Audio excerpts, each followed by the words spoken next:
Hey guys, so today we're talking about cars that are under 100,000. That doesn't necessarily mean that they're close to 100,000. Some cars like the FRS on this list are very, very, very far below that. But this is basically just a guide for not affordable supercars, but basically all supercars that are not everything other than those that are insanely unaffordable. So we're going to start with something that's near and dear to me, the C8. And since that's so obvious, we're going to have to put it in the would buy. But first, before we do that, let's explain the tiers.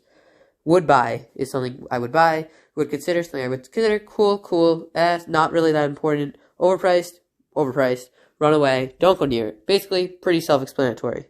So the FRS is what we're actually going to start with, and we're going to put that in the cool. It's cheap, it's economical, it's a great car, very reliable, won't cost too much, but here's the deal. One problem, very slow, like very absurdly slow, and just lacking power, frankly. It's lacking power. It's very factually lacking power. But it's going to be a fun, cool car, great for the track. On the street, it'll be lacking power pretty badly. Cayman GT4. Would consider it. It's very expensive, but it's got good power, 385, I believe. We're talking about a 911 motor here, in a Cayman, a mid-engine Porsche. Looks great. It's going to drive great. You have a stick. It is a 2016. It will be expensive to maintain. That's why it's a would consider, not a would buy, especially because you're coming around the price of a C8. They're coming down. They're high 70s, low 80s. Nissan GTR. Would consider. Why not would buy? Because the 09s right now are the cheapest, obviously, but they have a lot of transmission issues. 10 and up, very expensive.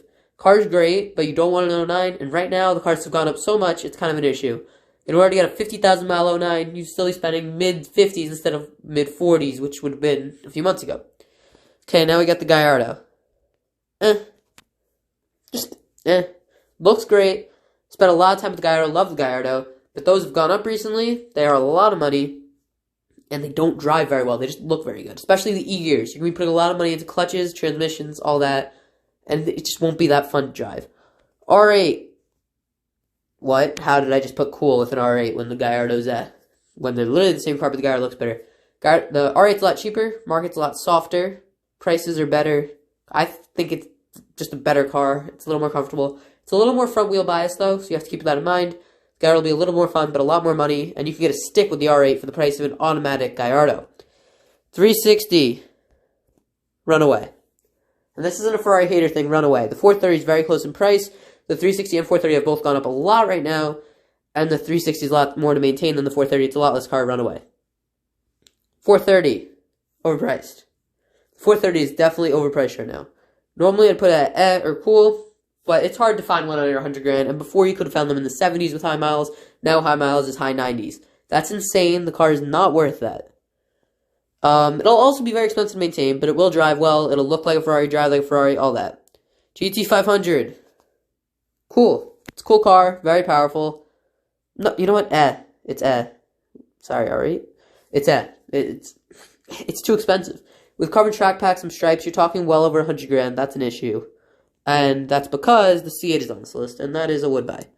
Between 60 and 100, you're talking about a car that's doing 0 to 60 in under 3 seconds, 500 horsepower, looks amazing, drives great. There'll be so many videos on this car. I don't want to talk about it too much, but that's not coming for a few months. 12C, would consider. This is a little fanboy of me, putting would consider. It should not be would consider, it should be cool. Objectively speaking, the car is not reliable. The car does not run well.